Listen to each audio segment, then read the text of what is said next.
Está titulada Nuestra literatura actual, una verdadera crisis del pensamiento literario. Miren el título. Nuestra literatura actual. Cuando hablo de literatura actual voy a referirme básicamente a la novelística, y aquí pongo las razones. La novelística de los últimos 30 años. Hago la salvedad, no toda la novelística, porque podríamos hacer una lista de 6, en Colombia de 5 escritores, de los que yo conozco, de pronto ustedes han leído otros, cuyas obras están planteadas desde otros lineamientos, de unas posiciones mucho más serias, ya por llamarlo de alguna manera.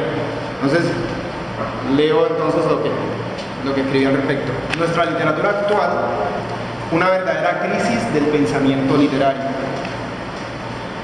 Para desarrollar el asunto que en esta parte he decidido abordar, recordaré el planteamiento hecho unos párrafos arriba. Es preciso ver con sospecha, y agrego, como sospecha, a todo aquello que en Latinoamérica se presente como producto posmoderno. Uno de estos productos es la novelística de los últimos 30 años. Hablo de la novelística en particular y no de la literatura en general, porque gracias al afán publicitario de los últimos tiempos, el imaginario que se ha venido construyendo es el de que la literatura de hoy está constituida por las novelas que se publicitan a tutiplén y se venden como un artículo más por parte de un mercado editorial al que le interesa más la producción de artículos vendibles que el libro como dinamizador de pensamientos y sensibilidades. Esto no quiere decir que la poesía y el teatro se salven de dicha influencia. Sería preciso ver cómo la poesía y el teatro se han visto reducidos al afán performántico promovido por medio de los festivales de teatro y los recitales poéticos.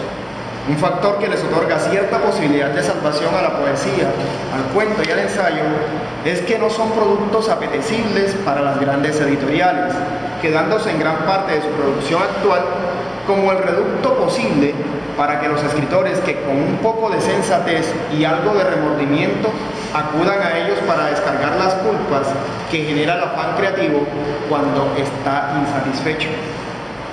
Para complacer a los detractores de esta posición, no negaré la existencia de una literatura posmoderna en Latinoamérica.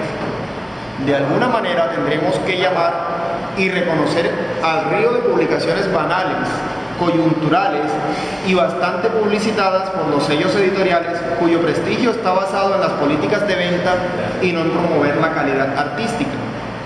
También se le puede reconocer en el carácter del escritor mercachifle, que traiciona a la literatura, la escribo con mayúscula, para ponerse al servicio de la editorial que difunde su imagen, que le da dinero a cambio de que escriba lo que ellos quieren y cómo lo quieren, y que rechaza crear lo que su talento y capacidad de visionario le dictan. Hay una literatura latinoamericana posmoderna, definida por la poca profundidad del discurso literario y sustentada por los artilugios de forma comúnmente llamados experimentales o experimentaciones, que embelezan a un público poco formado e influenciado por la superficialidad de la época en que le ha correspondido vivir, y que seguro será vista por los antropólogos e historiadores del futuro como la época en que la estupidez rampante, esa a la que Borges asimilaba el fútbol, ejerció su reino sobre la humanidad. Los aspectos anteriormente expuestos son generalidades de la literatura latinoamericana y de gran parte de la literatura que se está haciendo en el mundo occidental. No es preciso leer todos los libros del mundo para tener una certeza de ello. ¿Qué testimonio más fehaciente puede existir que mirar cómo las tendencias literarias mundiales están determinadas por la inclinación hacia el escritor que más aparece en los medios, promoviendo hasta 2 y 3 libros por año? Eso sin contar a los señores escritores y difusores de la llamada literatura de superación personal, y no por aquel escritor que ha logrado publicar una obra en la que hay un despliegue equilibrado de técnica y contenido que compromete intelectualmente al lector. Parece que el escritor de hoy, al igual que el ciudadano raso, al que se le perdona por cuestiones de contexto su falta de crítica, ha caído en la trampa del esnobismo creada por los medios de comunicación de masas. Algunos de ellos se han atrevido a proponer a la publicidad como una especie de poesía de los tiempos actuales. Esta, con su encanto engañoso, ha sabido atraer no solo a las masas, sino también a aquellos que anteriormente se sustraían a sus trampas por tener una formación medianamente intelectual. Una de las trampas en que han caído nuestros escritores de hoy es la de la sobrevaloración de lo extranjero, tendencia que han llevado hasta el extremo en la novelística actual, adoptando no solo las poses con que promocionan sus obras, sino también las jergas, los artilugios experimentales, entre comillas, y hasta los contenidos mismos. A este grupo pertenecen escritores latinoamericanos que se autopromueven públicamente como extranjeros nacidos de forma accidental en alguna ciudad latinoamericana, de la cual terminan denigrando en sus obras por falta de compromiso y conocimiento de la realidad, algo que normalmente presentan bajo el eslogan de la evasión. Estos escritores tienen la tendencia general de considerarse gringos, se convierten en pastiches de Bukowski. Lo paradójico es que ni siquiera hablan o leen el inglés y asumen por algún tiempo el suficiente para que su pose genere el escándalo publicitario que precisan, conductas de los escritores que parodian para causar sensación en un público ávido de amarillismo por estar muy bien condicionado por las franjas de farándula, los realities, los noticieros nacionales y en nuestro caso por los periódicos locales como el Cubo y el Teso. Después de tantas generalidades, revisaré algunas características propuestas por los mismos escritores latinoamericanos, quienes, a falta de académicos, y esta es una cosa bien seria, y teóricos interesados en el análisis de algo que tal vez no resista la medida del tiempo, se han visto en la necesidad de explicar, con muchas imprecisiones y muy pocos acuerdos entre ellos, lo que defienden y promueven como literatura latinoamericana posmoderna. Uno de los principales vicios de los posmodernos latinoamericanos es que intentan definir sus tendencias escriturales en oposición a lo hecho por los escritores del boom latinoamericano en su momento. Esta es una tendencia general. Los varios documentos que revisé, todos tratan de caracterizarse teniendo siempre en cuenta lo que hizo la gente del boom. Este discurso es el mismo adoptado por los politiqueros y pastores evangélicos. Creo que algo que busca y quiere definirse debe hacerlo desde sí mismo y no por oposición a lo que le antecede. De alguna manera, esa actitud demuestra el resentimiento que se tiene por no haber podido matar al padre. Algunos de estos escritores aseguran que el estilo posmoderno es menos sofisticado que el de la literatura latinoamericana que le antecede. Aducen que los estilos del boom eran retóricas narcisistas y orfebrería verbal carente de contenido.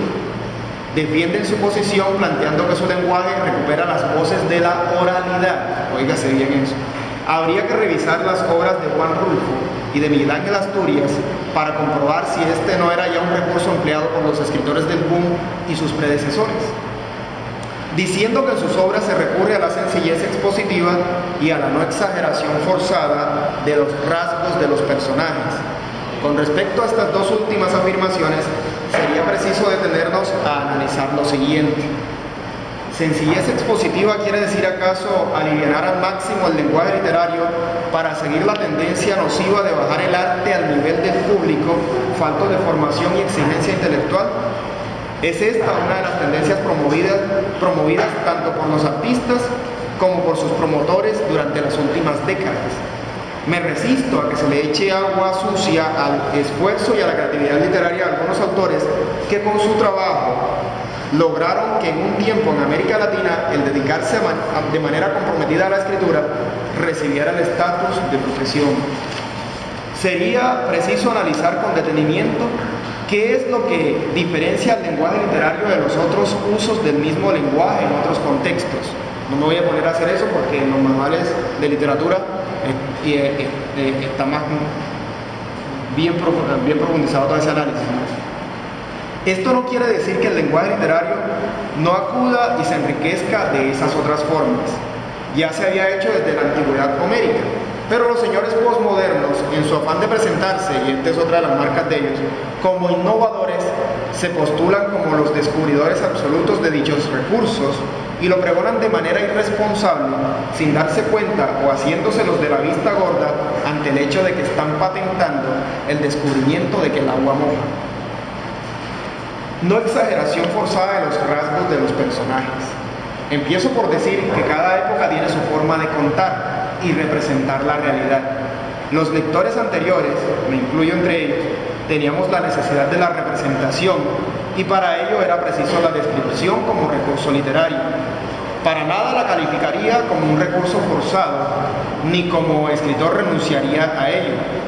Hay que saberlo hacer, porque describir es un arte que se ha perdido en un mundo convencido nefastamente de que una imagen vale más que 1000 palabras. Por otra parte está la pata que en este caso no le sobra, sino que le cojea al gato. Este tipo de presentación de los personajes tampoco es producto del afán innovador de los posmodernos. Tiene sus antecedentes muy bien logrados en la novela psicológica. Parece que a nuestros escritores posmodernos se les olvidó leer a los escritores del realismo ruso y a los escritores existencialistas, quienes no describían personajes, sino que configuraban personalidades a través de las acciones, los pensamientos y los diálogos de los seres que habitaban sus novelas. En Latinoamérica tenemos ejemplos representativos de ello en Horacio Oliveira, José Arcadio Buendía y en los muertos que habitan en Comala junto a Pedro Páramo y Juan Preciado. Otra de las banderas izadas por los posmodernos latinoamericanos es que sus relatos novelescos rehuyen de los dogmatismos. Toda literatura lo hace, por ello es literatura. Es inconcebible un arte verdadero en el que la libertad creativa se ponga al servicio de un dogma en específico. Es preciso leer y entrever la manera en que las obras anteriores a la década de los 80 constituían una profunda crítica a las tendencias políticas, sociales y económicas imperantes. Contradictoriamente, los posmodernos latinoamericanos se exhiben como autores alejados de los discursos comprometidos. Es razonable que ellos se presenten así.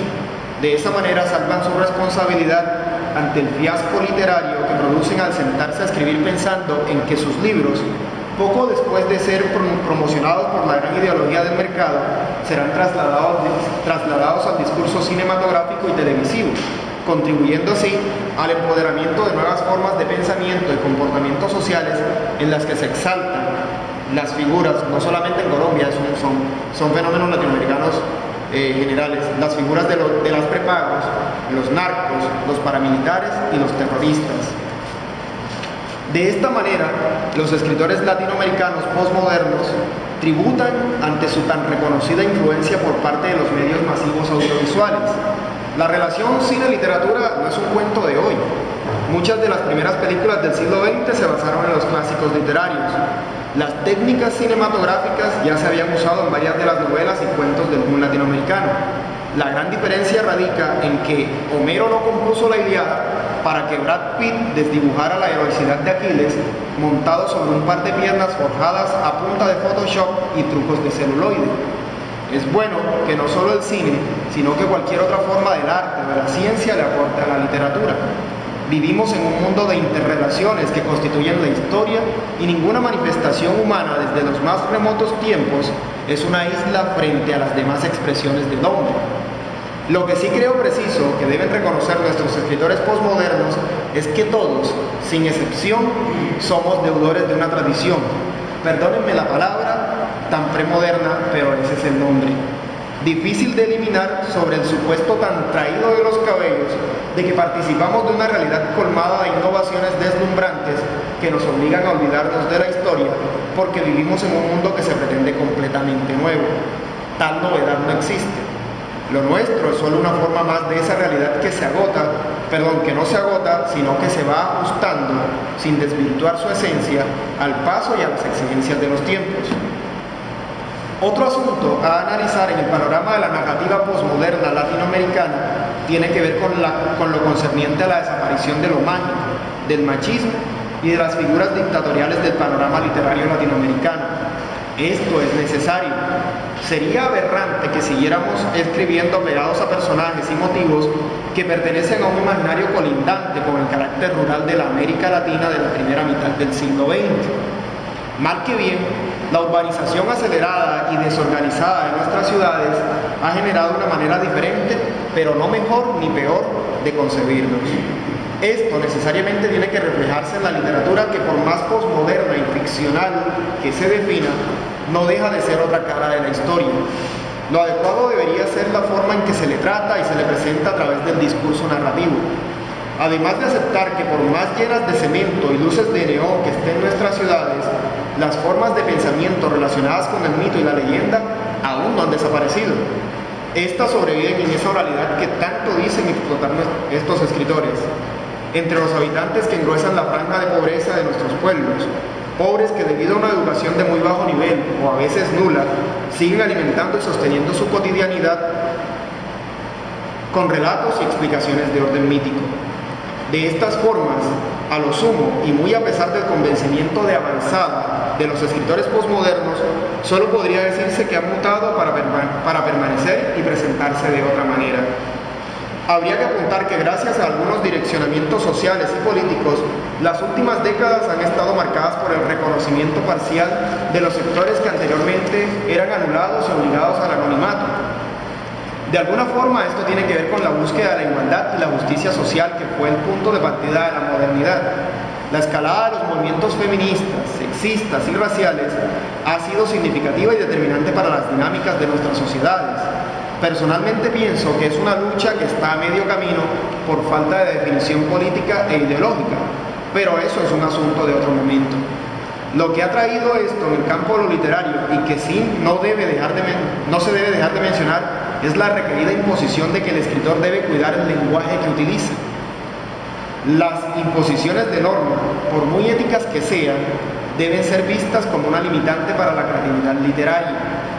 ¿Qué sería de las obras clásicas y que todavía disfrutamos quienes no hemos caído en la falaz consigna de que solo hay que leer lo de hoy porque lo anterior era aburrido y no se ajusta a los cánones de una sociedad que solo busca el entretenimiento, si sus autores hubieran tenido que ajustarse a las normas de turnos para decir solo lo políticamente correcto? Estas y otras caracterizaciones que se quedan por fuera de mi análisis me llevan a ratificar un alto nivel de sospecha frente a estos escritores latinoamericanos que se presentan como posmodernos. ¿Cómo ser y producir algo que tal vez no exista y que es claramente ajeno a la realidad a la que pertenecemos? Nuestros escritores deben tener un poco más de cuidado al revisar su realidad y no dejarse llevar por los esnovismos y los estereotipos inculcados por la contradictoria cultura de masas que por un lado incita a las tendencias globalizantes y por el otro juega con los discursos de la atomización y la fragmentación planteados por los teóricos de lo posmoderno. Particularmente le pediría a los escritores de hoy como requisito para leerlos que fueran un poco más críticos con su oficio, con las razones de su escritura y con las motivaciones que escogen para crear las ficciones de sus obras. Esto no creo esté mal por parte de un lector formado a partir de algunas lecturas que le permiten desarrollar un nivel de crítica que lo salva de la tan difundida moda de tragar entero. Sería larga la lista de peticiones para hacerle a nuestros escritores y a nuestras escritoras, hombres y mujeres con mucho talento, pero se puede resumir pidiéndoles que se decidan a cumplir su papel de sensibilizadores y subvertidores del orden o los órdenes, si les parece mejor, establecido por esas industrias a las que en este momento ellos les están sirviendo. Siempre se escribe para algo, y ese algo normalmente es una motivación alta a nivel personal y social. Si no fuese así, no se anhelaría publicar ni comunicar lo que se escribe. Está bien que no quieran ejercer el divismo, como peyorativamente le llama Giardinelli, a la aspiración de escribir la gran novela, asunto que también genera sospechas, sobre todo viendo que estos escritores desviven por participar en cuanta feria del libro y festival literario se hace en el mundo. Pero eso no los libera de la responsabilidad de escribir para un público que se alimenta de tanta basura, transmitida a través de los medios y la internet, como para que también tengan que encontrarla en los libros. Respeto y valoro la decisión que en medio de las dictaduras del mundo editorial toman algunos escritores al interesarse por construir una obra que respeta la inteligencia del público, que no ve al lector como un infante balbuceante y que lo invita a estudiar y a llenarse de referentes si lo necesita. Una literatura que gracias a su exigencia consigo misma sobrevivirá en medio de tantas sagas de vampiros, de magos ingenuos y tanto bodrio de superación personal, además de la novelística que ya he tratado arriba. Obras y autores que respetan ese llamado tan visceral que nos hace el verdadero arte cuando de escribir por vocación se trata. Obras, y sobre todo autores, que no se dejan confundir ni comprar por los tan sospechosos coqueteos de la cultura posmoderna. Con eso cierro este texto.